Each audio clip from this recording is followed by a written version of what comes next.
Good morning, students. Today again I am going to start second chapter of Snapshot, the address. Earlier we have done it, but that was the briefing of the chapter. Today I will teach you word by word. Listen to the video again and learn question answers. As the title indicates, the whole story revolves around an address. An address is house number 46 Marconi Street.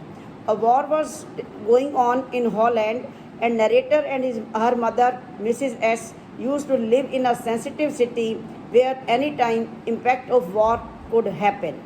So, for the safety point of view, narrator's mother shifted her to a city where the things were quite safe, and she was living in a rented room, and the windows of that room were covered with black paper so that nobody may come to know that someone is living in this room.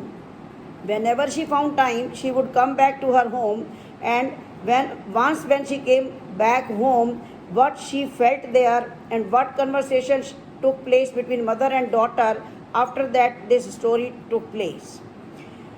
And students, you must know first of all that during the war, narrator's mother had died, and thereafter a few changes came in the life of the narrator, and after that this story is taking place. One day she missed her mother too much, so much she missed her that she decided to go to one address, this house number 46 Marconi Street, because the belongings of her mother were lying at this address. She wanted to touch them, she wanted to take the feel of her mother. That's why she went there, and what happened there here is in this story. As the narrator went on the address house number 46, she pushed the call bell, and then what she said, she held her hand on the door as though she wanted to know. She here means Mrs. Dorling, the owner of that house. I'm telling you what happened at that address. The protagonists of the story are two people. One, the narrator, and the owner of that house, that address 46 Marconi Street. As the narrator pushed the call bell of this lady, Mrs. Dorling, and she was standing at her door, she asked first question if she still knew her. The lady had opened the door a little. The main character came closer to the door and stood there. The woman responded negatively, and the narrator still gave her introduction. She said that she was Mrs. S. daughter. The woman had held the door tightly as she did not want her to enter the house. She kept staring at the narrator, though she could not recognize her. The narrator thought maybe she had come to the wrong house. She had seen the woman only for a short time, and that was years ago. The woman who answered the door stepped aside and let go of the door. The narrator recognized her mother's green knitted cardigan that the woman was wearing. The wooden buttons had become pale and faded because of frequent washing. The woman noticed the narrator looking at the cardigan. She hid behind the door. Now the narrator knew she had come to the right door. The narrator asked the woman about her mother, and the woman asked her if she had come back. She replied only to her, and no one else came with her, only she had come back. The woman opened the door, and a passage was behind her. A stale, a muggy smell occurred all over. The woman told her that she could not do anything for her. The narrator told her that she had come from far off place by a train just to talk to her. The woman told her it is not convenient to talk right now, and asked her to come back later. The woman closed the door as she did not want anyone to get disturbed in the house.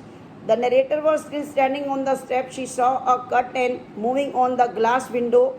Someone was staring at her from inside the house. She thought it was nothing, as the woman would have told her.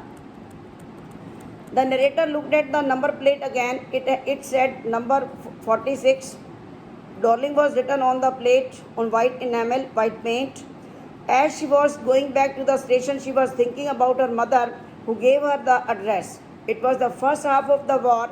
She was home for a few days and suddenly it struck her that the room was different now. Various things were missing. Her mother was surprised that she noticed the changes a little later. It was that time when she told her about this woman, and that is Mrs. Darling. She was an old contact of hers, old friend of hers whom she had not seen for years. Suddenly she came to visit her, and since then they had been in regular contact. Her mother told her that whenever that woman came to visit her, she took something from the house with her, sometimes silver, table silvers, sometimes antique plates, and she had trouble over carrying the large vase. She told her that the cramp in her back came from the crockery. Her mother shook her head in sorrow. The woman kept telling the narrator's mother that she wanted to save her precious things. If they had to leave the place someday, they would lose everything. She asked her mother if she really wanted her to take all the things with her. Her mother replied that even if she didn't, it would be an insult to ask her not to. She was going out with a risk herself, a suitcase full of items every time. Her mother noticed that she was not convinced and looked at her critically. After that day, they never talked about the incident again. She reached the station without noticing any details on the way. She passed the familiar things after the war for the first time. She did not want to upset herself with the familiar sights of houses and streets that reminded her of all the precious times which she had spent with her mother in that very city. Back in time, she saw Mrs. Darling in person a day before her mother told her daughter about her. She woke up late that morning and again, students, she is lost in the flashback. She is remembering all those incidents which had happened at her home, real home. And she woke up late that morning, and as she was going downstairs, she saw the lady with broad back. Her mother was seeing her out. Her mother introduced the narrator to the lady. She pointed to her, and the woman responded with a nod, and she picked the suitcase under the coat rack. She was wearing a brown coat and shapeless hat.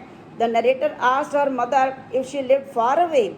The mother told her the address at that time, that is Marconi Street and house number 46, and she remembered it. She remembered the address, but it took too long to visit the place. After the freedom, she was on one hand not interested, and on the other hand, she was afraid also. She was afraid of getting confronted with the past memories, with the connections that no longer existed because her mother was no more now. Connections were hidden in cupboards and boxes only. It seemed that those memories were waiting in vain to put them back to their places, as they had suffered all these years because they were only things. Things were getting normal in narrator's life, but one day she got curious about all the things that were still at that address. She wanted to see them. She wanted to touch them. After the first hopeless visit, she decided to try one more time. Okay, students, rest of the chapter I will send you tomorrow. Go through the story carefully.